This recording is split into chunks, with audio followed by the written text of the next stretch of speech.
right now on 5 on Your Side at 10. Tonight, a St. Louis grandmother's desperate statewide search for her grandson. He's 19 years old. How do he just vanish? The concerning comments he told her on the phone right before he disappeared. Another taste of spring this week. Why these warmer temperatures may have you sniffling. Our top story, maintaining law and order. A heated meeting in a small Missouri town drawing a big crowd about the future of policing. Tonight's Board of Aldermen meeting in New Haven comes just weeks after the city dissolved its entire police department. Good evening, I'm Kelly Jackson. And I'm Mike Bush. The New Haven department was disbanded after the new police chief resigned in dismay just 23 days after taking the job. New Haven is located in Franklin County. That's about an hour and 20 minutes west of St. Louis. Our Laura Barczewski was at tonight's packed meeting where many residents were left frustrated. The Franklin County Sheriff's Office took over after the city of New Haven dissolved its police department. They were here tonight and were able to answer some of the residents' questions, but the city officials did not come forward during the meeting. At the end of January, the newly appointed New Haven Police Chief, John Hallquist, resigned after just a few weeks on the job. He said he couldn't be part of the department after learning things that were not disclosed prior to taking the job. One particular concern dealt with the proper handling of evidence. They only had about 3 officers left, forcing the city to dissolve the police department altogether. The Franklin County Sheriff's Office took over, signing a 6-month contract to protect the town to the tune of more than $59,000 per month. Chief Deputy T.J. Wild addressed the packed room of concerned residents to give them updates regarding the mishandling of evidence. Some of those issues have been resolved. So once we got here, I got into the computer system, and through some digging and looking through some other papers, I learned that the item that we believed, or he believed, was missing wasn't missing.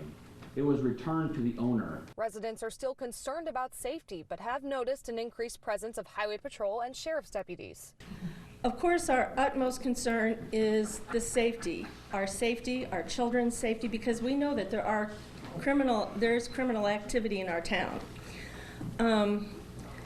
But I also have to question, with having such a small police force and not immediate attention, what does that do to the value of our property? And city officials did very little to explain during the meeting what's going to happen in the coming months. But I was able to speak with the mayor afterwards, who says they'll let the Franklin County Sheriff's Office finish its investigation into the dissolution, and then they'll decide what comes next. But paying officers is their biggest challenge, and it takes up most of the city budget. Harmon is short-staffed. Rosebud, Gerald, all of these places are short-staffed. I mean, we may have to do like that North County co-op a while back and actually maybe see about doing a co-op. We're not sure. We're asking the appropriate people in the sheriff's department and trying to figure something out. The Franklin County Sheriff's Office says they will update the public and the city on their findings and will be serving as the main authority here in New Haven until the end of July. Reporting in New Haven, Laura Barczewski, 5 on Your Side. A chilly night for Drake fans leaving the Enterprise Center tonight. The snow missed St. Louis. The temperatures are dropping below freezing. All right, so what can you expect in the morning? Chief Meteorologist Scott Connell joins us now with that weather first forecast. It is going to be pretty chilly for us heading out the door tomorrow morning, but outside of being cold, skies have generally become clear across the area. And right now, looking up into North St. Louis County and Florissant, everything is nice and quiet. The storm system went by to our south today. It's snowing, of all places, now in Nashville. That's Nashville, Tennessee. It went across southwest Missouri, Missouri-Arkansas border, and then now into Tennessee, staying well to our south. Our skies have cleared out. We're seeing temperatures dropping through the 30s now. Pacific's already down to 28 degrees. So it is going to be a chilly morning tomorrow morning. We're talking temperatures in the 20s with mainly clear skies overnight. Spring-like weather's on deck here for the middle part of the week. No significant rain or snow for Valentine's Day. We'll see in a few minutes. Looking at the weekend ahead. All right, looking forward to that, Scott. A disruption tonight in emergency services in North St. Louis County. Ambulances are being diverted from DePaul Hospital because of a water main break on campus. SSM Health says it has activated an emergency operations plan to ensure patient care continues. Missouri American Water tells 5 on Your Side this particular main is not part of its infrastructure. Tonight, a St. Louis grandmother continues to search for her 19-year-old grandson in Kansas City. She last heard from him nearly 2 weeks ago. New tonight, she's sharing her growing concerns with our Robert Townsend. Robert. Mike Tacona Donald Sullivan says she hasn't slept in days. The weary grandmother just wants to find her missing grandson. The case now has the attention of Kansas City police. It's been an agonizing time for Tacona Donald Sullivan and her family. I just got a lot of unanswered questions. She hasn't talked to her grandson, Tamontez Hurt, in almost 2 weeks, and with each passing minute, her fears grow. He's 19 years old. How do he just vanish? Hurt is a freshman at Missouri Western University and lives on campus. That's about an hour from Kansas City. His grandmother says on the morning of February 1st, Tamontez called her with some kind of mental distress. I don't know what happened. She says he was at the home of a woman he'd apparently recently met. Grandma admits her grandson smokes marijuana. And I kept on hearing them asking the girl, like, what did you give me? What did you lace me with? You know, and then I'm like, who is that? And then so he was like, Granny, I don't know. That's when Donald Sullivan then called the hospital, who sent police to the woman's house. Police was asking him what's happening. He said, I think somebody laced me. His grandmother says Hurt went to an emergency room. They should have sent him upstairs to find out what had him mentally disturbed. She says the hospital did not admit Tamontez, but gave him sodas and a voucher to catch a cab to a Greyhound bus station. Hurt was last seen hours later on this street video trying to walk inside the station, but it was closed. He hasn't been seen since. My heart says that he's alive. Hurt's grandmother canvassed Kansas City streets, passed out 700 of these flyers, and will return to the city Tuesday to keep searching for him. I gotta go back. That my grandson is still there. I gotta go get my baby.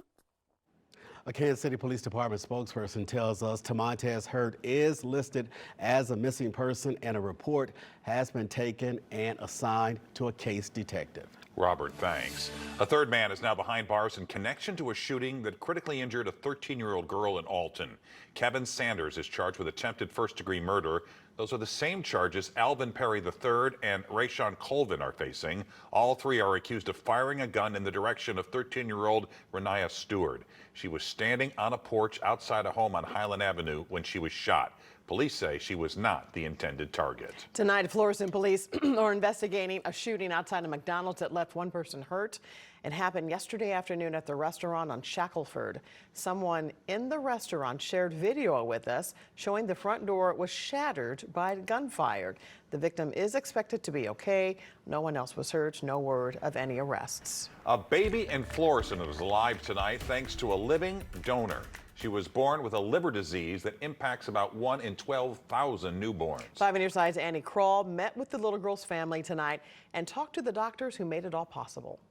Born on July 7th, 2023, Eden Hernandez's parents, Sarah and Kevin, noticed 2.5 months later something was wrong with their first child. Her skin was jaundiced, her pediatrician noticed, her family noticed, and she came in for further workup. And biliary atresia is a disease where the bile ducts outside the liver don't form correctly or actually become scarred over time, which then in turn damages the liver. There was nothing that I could do, and not being able to provide in ways that I felt like I needed to. Eden needed a liver transplant and a matching donor. She would find one in her family, her cousin-in-law, Nadia Hussein. And I remember the one question that really stuck out was the last question: on a scale of 1 to 10, how willing would you be to be that donor if you were chosen? And I said 10. I didn't even blink. I didn't even hesitate. It's 10. After flying in from New Jersey, Nadia gave a third of her liver to Eden at Barnes Jewish Hospital on January 18th. With an extraordinary living liver donation like this, doctors say Nadia's liver would grow back fully in 4 to 6 months. Eden will hopefully have this liver for the rest of her life. There's nothing I would do. There's nothing I wouldn't do to save my children, to keep my children healthy. I can't imagine any parent not thinking that way. For the past 2 weeks, Eden's parents say it's unbelievable to have her home from the hospital. Don't take for granted the day-by-day things that we have here. It's, the mundane things actually have become more special and important to us. Eden's doctor says only about 15% of liver transplants for children come from a living donor like this. Children who are less than a year old have a significantly higher risk of dying while waiting for a liver transplant. Well, today marks the 215th anniversary of President Abraham Lincoln's birth. While Illinois is the land of Lincoln, the 16th president was born in Kentucky. A wreath-laying ceremony was held today at his birthplace memorial. It will stay up until President's Day, which is next Monday. Celebrations were held over the weekend in Springfield, Illinois, and Missouri. In Springfield, Illinois and Missouri are the only 4 states that recognize Lincoln's birthday as state holidays. They're all the rage thanks to social media. Now viral posts claim some popular tumblers are toxic. Tonight, the experts weigh in on the safety of Stanley mugs. Kansas City is ready to party. The preps for a Chiefs victory parade and the swift plan of action in case a special guest shows up. A forecast tailored for a championship parade in Kansas City this week and a look towards President's Day weekend in St. Louis. Developing tonight, 1 person is dead, 5 others hurt after a shooting on a subway platform in the Bronx. This happened during the height of rush hour. Authorities say the gunfire stemmed from a fight on the train. Tonight, police still looking for the gunman. Tonight, a 7-year-old boy remains in critical condition after a shooting at Joel Osteen's church in Texas. Authorities now say that child is the son of the suspected shooter. She was killed by 2 off-duty police officers. Investigators say her AR-15 had the word Palestine written on it. Another innocent bystander was also hit by gunfire and survived. We have a consumer alert tonight for those looking for love this Valentine's Day. The FBI is warning romance scams are on the rise. In the year 2022 alone, the FBI received 19,000 complaints totaling $740 million. But those are just the complaints that the FBI receives. Agents say scammers troll media sites to get information on their victims. They'll strike up a conversation and slowly try to gain your trust. Once that happens, they'll claim they're experiencing an emergency and ask for money. Of most concern to us are the victims that are seniors. They may be living on fixed incomes. They may be isolated or lonely. To protect yourself, the FBI says to think twice before sharing personal information online. Only use well-known dating sites. Other red flags include attempts at isolating you, excuses not to meet in person, and never send money to someone you don't know. We have a warning tonight about all those Mardi Gras beads you may have collected in Soulard this weekend. A new study published in the Gulf and Caribbean Research Journal finds those could release potentially toxic metals. According to the findings, the metallic coating can shed metals like copper, arsenic, and lead. It is recommended you wash your hands after handling them and keep beads away from children and from waterways. There's also concern tonight about a harmful metal used in those popular Stanley mugs. Yeah, social media made those mugs famous, and tonight Consumer Reports is looking into recent viral posts about possible lead exposure when drinking from those tumblers. In recent months, the Stanley Quencher has become a must-have for millions of fans, enjoying a wave of endorsements from TikTok creators to being spoofed on Saturday Night Live. It's more than just a cup. It's a big cup. But the laughing ended for some people when reports of the tumblers containing lead made the rounds on social media. So Consumer Reports looked to its partner from Lead Safe Mama to help guide consumers through the hype. Using XRF technology, we discovered that the exposed sealing dot on the bottom of the Stanley tumblers was positive for a very high level of lead. Tamara Rubin owns Lead Safe Mama LLC and for years has been a leading lead poisoning prevention activist. On the bottom of the Stanley tumblers, there is a little button, and underneath that is a primarily leaded material. Countless consumers have contacted us and let us know that their little button of stainless steel with the logo has fallen off and that they were not aware that there was basically a hunk of bioavailable lead. Lead exposure can cause developmental problems, affect brain development, and lead to lower IQ. Stanley's website discloses that its sealing material does include some lead, and Stanley isn't alone. Many similarly designed flasks and tumblers are manufactured the same way using lead solder. On its website, Stanley tells its customers to rest assured that no lead is present on the surface of any Stanley product that comes into contact with the consumer nor the contents of the product. And if you own a Stanley quencher and the button on the bottom falls off, stop using it immediately and contact the company for a replacement. The company does offer a lifetime warranty. If you're worried that your child might have been exposed to the lead, talk to your doctor about a blood lead test. If you own one of those Stanley quenchers, make sure you're keeping it clean. If they're dishwasher safe, that might be the best and easiest option. Otherwise, separate all parts of the tumbler and hand wash with warm water and a mild detergent. The Super Bowl champion Kansas City Chiefs are back home in Missouri tonight. The team touched down in KC tonight, less than a day after their thrilling overtime win over the San Francisco 49ers. It's the team's second consecutive championship and their third in 5 years.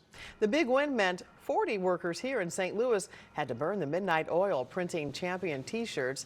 Haneke's logo wear printed 20,000 shirts overnight. The workers were on standby until Patrick Mahomes threw the winning touchdown in overtime. We were excited. As soon as they won, everybody was cheering, and then everybody realized then it's time to get to work. They printed 2,500 shirts an hour. The merchandise was shipped to Costco stores throughout Missouri. A victory parade is set for Valentine's Day in downtown Kansas City, and all eyes will be on whether Travis Kelce's sweetheart will be there. Officials say they have not heard if Taylor Swift will attend Wednesday morning celebration, but they're prepared. At least 600 Kansas City police officers will be there, along with 270 other law enforcement agencies. I'm sure there'll be some extra fans there. Swifties, I'm sure, just in case. And Chief Meteorologist Scott Connell is here with the weather first forecast. Some areas did get some snow today, Scott. Yes, but we were lucky. Way out of our viewing area. You know, Branson had the snow, Table Rock Lake, it was all pretty there for a while, but the snow then melted this afternoon as it let up and temperatures were above freezing. So we missed out on that opportunity. Even down in the Rolla area, just a few flakes in a few places, and that was about it. Right now, Lambert looking pretty good tonight. Our skies have cleared out around St. Louis. It is chilly. Let's be honest, it is February. We're supposed to be cold, and temperatures are dropping into the 20s as you go farther north of St. Louis. Now that our skies cleared, this air is pretty dry, so we will slide back a little bit as we head through time. Now, let's talk a little bit about how warm it's been lately. We're running almost 14 degrees above average so far this month. And you look at the number of days that we're getting that expands our growing season from the last frost to the first freeze, and that's expanding. The early warmth is expanding. Maple pollen already moderate, so the tree pollens are going to be out there sooner than usual this year, given the warm weather and the fact that we don't have a lot of cold air on the way. Now, we will drop into the 20s tonight. Our dew point's 24, it's 35 now, and that wind's awfully light. 49, though, was our high today. The low this morning was only 32. We'll go with temperatures tonight dropping back into the mid and upper 20s for most of us. Likely a bit of a frosty start for us tomorrow morning under mainly clear skies. Snow's coming down pretty hard right now around Nashville, but that system, once again, with temperatures just above freezing, having a hard time making a lot of accumulating snow. Looks like they will have problems along the I-95 corridor tomorrow, Washington up to New York, at least for part of the morning. Now, we look to the west. It's hard to find anything to get excited about. There's not much in the way of active weather. At least meteorologists don't get excited about this, but you might. Tomorrow, temperatures back into the mid-50s. We're close to 60 degrees on Wednesday. If you're heading out to Kansas City for the big parade, boy, it's going to be nice. Temperatures by 11 o'clock at 52 here in St. Louis and about the same in Kansas City. They will be paralleling our temperatures throughout the day. And if you're taking maybe someone special out to dinner, temperatures are still in the 50s heading into the evening hours, so much above average as we head towards Valentine's Day. There is a chance Friday into Friday night we might see a little rain snow mix, but the bigger story here is that Saturday the colder temperatures are pushing in and we'll only be in the upper 30s and lower 40s for highs. But like most of the cold air this year, when it gets here, it usually doesn't stay very long, and this one's pretty quick. Our temperatures will warm back into the 50s by Sunday afternoon. We may be pushing 60 by the middle of next week in some spots. And 60 on Valentine's Day. And Valentine's Day, yes. The day of love. Yes, it is. Thanks, Scott. Frank is here with sports. I'm going to tell you about one of the most amazing streaks in broadcasting. Andy Reid talks about the bump, and former world champion boxer in the area is giving back to the sport. We'll have that story next.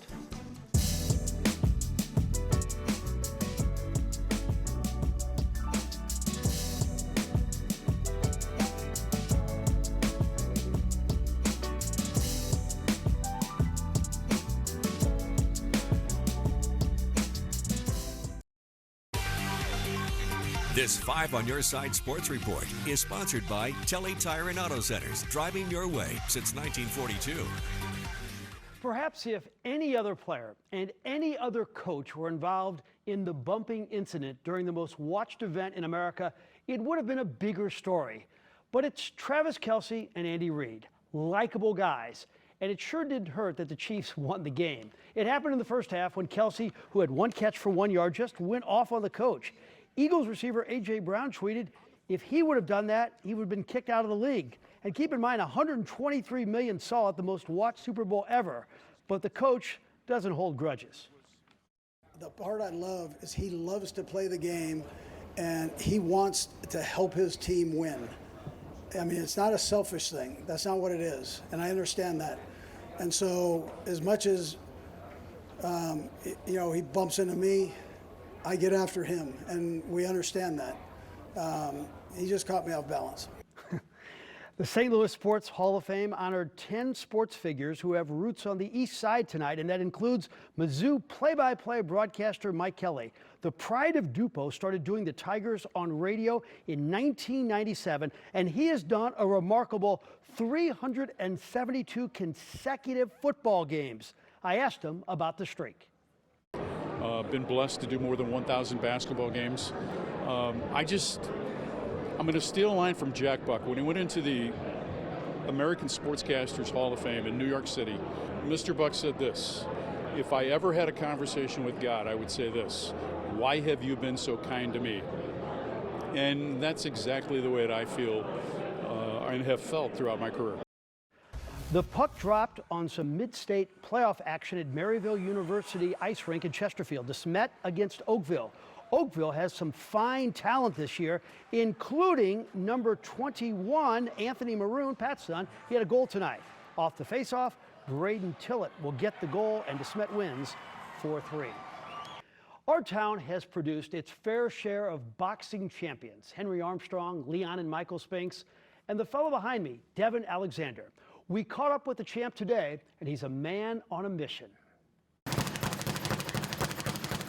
He's 37 years old now, and it doesn't look like he's lost a thing. When you got it, you never lose it. Plus, I stay in the gym. And at one time, Devin Alexander was a world champion. In fact, a 3-time world champion. I slept with my belt.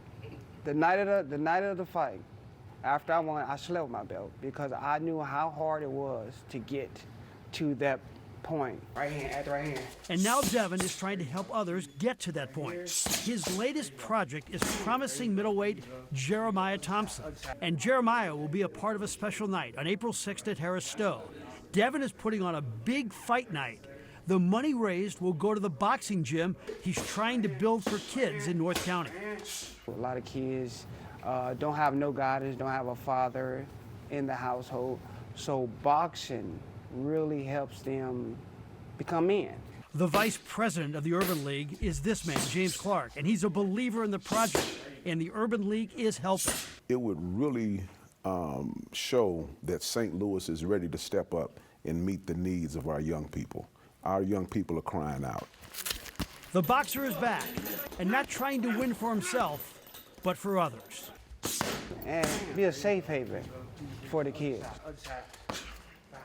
And they are really confident that this gym is going to be built, and they may start it this summer. So it's great that he's giving back like that. Yeah, boy, and congratulations to Mike Kelly. We're so lucky to have him broadcasting Mizzou games for so long. He's so good, and he's such a kind person as and well. the fact that streak, I mean, we all get sick. Right. 372 in a row. Yeah, it's pretty amazing. Yep. Thanks, Frank. Thank you. Cardinals pitchers and catchers report to spring training on Wednesday. The steal on regular season tickets you can get tomorrow. Spring training starts this week, and the Cardinals are celebrating with a 12-hour flash sale tomorrow. You can buy tickets for any Monday through Thursday home game for just $6. Opening day not included. The sale begins at 9 a.m. on the Cardinals website. Each ticket, we're told, will be preloaded with $6 in cards cash for concessions and souvenirs. St. Louis Children's Hospital is asking that you send its patients a little love this Valentine's Day. It won't cost you a thing. All you have to do is go to the hospital's website to choose a card and write a kind-hearted note. Very simple. We have posted a link in the As Seen on TV section at KSDK.com. And there you have it. 5 on your side at 10. The Tonight Show starring Jimmy Fallon is next. Be sure to start your day with Today in St. Louis. That starts at 4 a.m. Have a great tomorrow.